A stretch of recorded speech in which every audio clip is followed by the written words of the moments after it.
Xin chào mọi người, mình là Lanh và như thường lệ đây là bản tin Lab News. Google đang chuẩn bị cho sự kiện Made by Google vào ngày 4 tháng 10 và Pixel 8, Pixel 8 Pro sẽ là tâm điểm trong sự kiện này. Đặc biệt là Pixel 8 Pro, chiếc điện thoại này sẽ mang đến nhiều cải tiến mới về cả phần cứng lẫn phần mềm.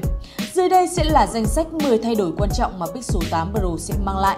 Đầu tiên, hỗ trợ DeX giống như Samsung. Những chiếc điện thoại Samsung hàng đầu đi kèm với chế độ DeX, một tính năng hữu ích nhưng thường bị đánh giá thấp. Biến chiếc điện thoại của bạn thành một máy tính thu nhỏ miễn là bạn có màn hình, bàn phím và chuột. Thông tin rò rỉ mới nhất về 3 chiếc điện thoại Pixel cao cấp của Google vào năm 2023 cho thấy hỗ trợ chế độ USB DisplayPort cho phép bạn kết nối với Pixel 8 hoặc Pixel 8 Pro với màn hình ngoài để xuất video. Kèm theo hỗ trợ phần cứng, công ty có thể chính thức tích hợp tính năng này vào các dòng Pixel sắp tới với chế độ Desktop Mode. Thay vì sao chép nội dung màn hình chính của bạn, điện thoại sẽ chạy một phiên bản Android gần giống với giao diện máy tính của bạn, bao gồm thanh tác 3 ở dưới cùng. Trong trường hợp cần thiết, đây có thể là một giải pháp tuyệt vời thay thế cho laptop khi bạn cần dịch web và làm việc văn phòng với các tác vụ nhé, miễn là bạn có bàn phím và chuột Bluetooth. Tiếp theo, màn hình phẳng. Nếu bạn đã quan tâm đến dòng Pixel Pro của Google nhưng lại không thích cái màn hình cong, thì Pixel 8 Pro có thể là lựa chọn thú vị.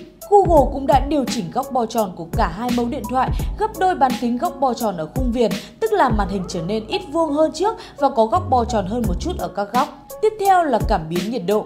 Pixel 8 Pro có thể đi kèm với một tính năng mới không phải lúc nào cũng thấy trên điện thoại, đó chính là cảm biến nhiệt độ tích hợp. Video cho thấy một cảm biến hồng ngoại tương tự như các nhiệt kế không tiếp xúc nằm bên trong bảng kim loại nơi camera sau cũng được đặt. Dựa trên cách sử dụng cảm biến nhiệt độ tích hợp, người dùng sẽ phải tháo kính hoặc tháo các phụ kiện trên trán và mắt, sau đó đưa cảm biến càng gần trán càng tốt mà không chạm vào và di chuyển điện thoại gần trán trong vòng 5 giây. Tiếp đến là cải tiến phần mềm cho camera.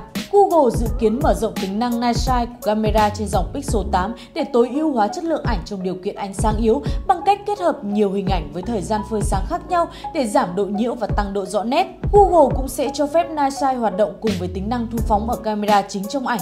Tiếp theo là công cụ Audio Magic Eraser. Google đã giới thiệu tính năng Magic Eraser với Pixel 6 và Pixel 6 Pro vào năm 2021, dựa trên AI để loại bỏ các đối tượng không mong muốn trong ảnh. Bây giờ, Google có thể thêm một tính năng tương tự cho video trên Pixel 8 và Pixel 8 Pro, cho phép loại bỏ tiếng ồn không mong muốn trong video. Như video này cho thấy, họ đang sử dụng tính năng này để lọc những tạp âm không cần thiết khỏi video. Tiếp đến là độ sáng màn hình. Độ sáng màn hình là một yếu tố quan trọng khác khi đang được cải thiện. Cả hai mẫu Pixel 7 đạt độ sáng tối đa là 1000 nit, trong khi Pixel 8 đạt đến 1400 nit và Pixel 8 Pro đạt đến 1600 nit. Điều này có nghĩa là bạn có thể nhìn thấy màn hình rõ ràng hơn khi ở dưới ánh nắng mặt trời trực tiếp. Và đây là một nâng cấp cần thiết vì nhiều người cho rằng màn hình của Google đang có độ sáng quá thấp so với mức giá của nó. Tiếp theo, tính năng giảm mờ video.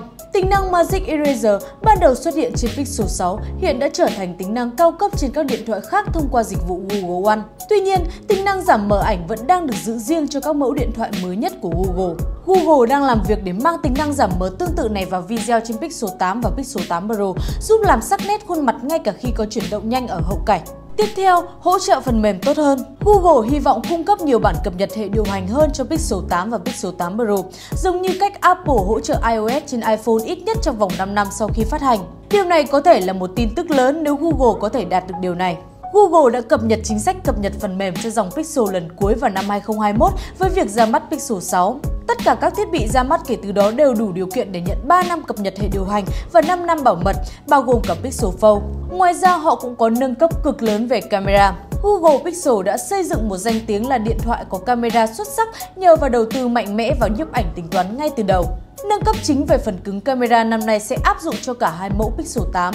Cảm biến Samsung ISO Gen 1 sẽ được thay thế bằng cảm biến ISOCELL Gen 2 mang lại một số cải tiến. Trước hết, cảm biến lớn hơn là sẽ thu được khoảng ánh sáng nhiều hơn 35% so với thế hệ trước, giúp tạo ra hình ảnh trong điều kiện ánh sáng yếu hơn và tốc độ màn hình chập nhanh hơn để giảm mờ. Họ cũng tăng khả năng xử lý ảnh ở chế độ HDR, giúp giảm thiểu độ trễ giữa các khung hình, được chụp để giảm nhiễu và tăng tốc độ quá trình chụp. Công nghệ này có thể đưa ra khả năng HDR Plus của Google lên một tầm cao mới, cung cấp những bức ảnh nhanh hơn và đáng tin cậy hơn.